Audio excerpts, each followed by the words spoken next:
পরমাণু আলোচনায় ফিরলেও পশ্চিমাদের বিরুদ্ধে রুখে দাঁড়াল ইরান। ইসরায়েল ও যুক্তরাষ্ট্রের যৌথ হামলার ক্ষত না শুকাতেই গত ২৫ জুলাই তুরস্কের রাজধানী ইস্তাম্বুলে ইউরোপীয় ৩ শক্তির সঙ্গে মুখোমুখি বৈঠকে বসে তেহরান। দ্বিপাক্ষিক সংলাপে ইরানি প্রতিনিধিরা জার্মানি, ফ্রান্স ও যুক্তরাজ্যকে কড়া ভাষায় জানিয়ে দিয়েছেন, নিষেধাজ্ঞা চালুর হুমকি দিলেও মাথা নত করবে না ইরান। দাঁতভাঙা প্রতিরোধী হবে একমাত্র জবাব। চাপা উত্তেজনার মধ্যে অনুষ্ঠিত বৈঠকের ফলাফল নিয়ে আন্তর্জাতিক মহলে চলছে নানা রকম গুঞ্জন। পশ্চিমাদের তীব্র বিরোধিতা সত্ত্বেও ইউরেনিয়াম সমৃদ্ধকরণের সিদ্ধান্তে অনড় অবস্থানে ইরান। এর জেরে আবারও কি কঠোর নিষেধাজ্ঞায় পড়তে যাচ্ছে খামেনির দেশ?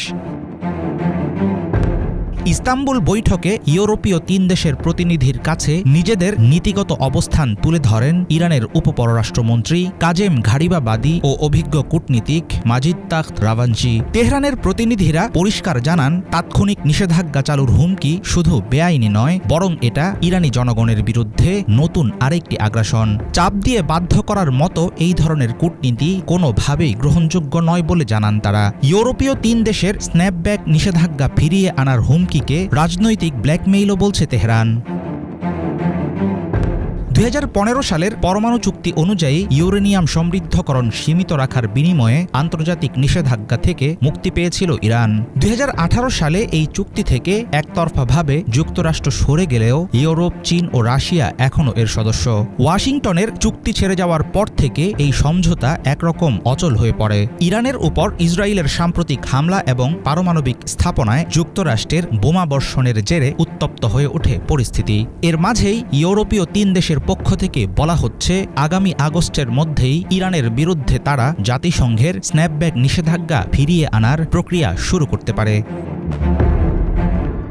কোনোরকম আইনি পদ্ধতি ছাড়া তাৎক্ষণিক নিষেধাজ্ঞা ফিরিয়ে আনা হলে পারমাণবিক অস্ত্র নিয়ন্ত্রণের আন্তর্জাতিক চুক্তি এনপিটি থেকে বেরিয়ে যাবে ইরান। তেহরান সাফ জানিয়ে দিয়েছে, পরমাণু কর্মসূচি চালিয়ে যাওয়া তাদের অধিকার। ইরানের তীব্র আপত্তির পরেও নিষেধাজ্ঞা প্রক্রিয়া শুরু হলে নিজেদের পারমাণবিক কর্মসূচি পূর্ণমাত্রায় চালু রাখবে দেশটি।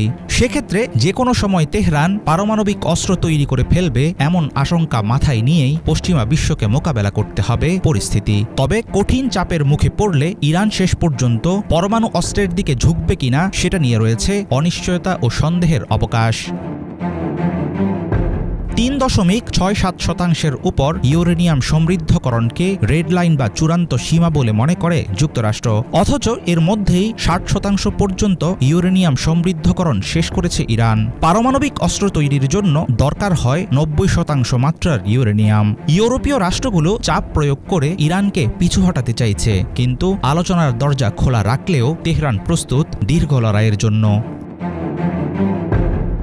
হাফিজুল ইসলাম, বাংলা ভিশন।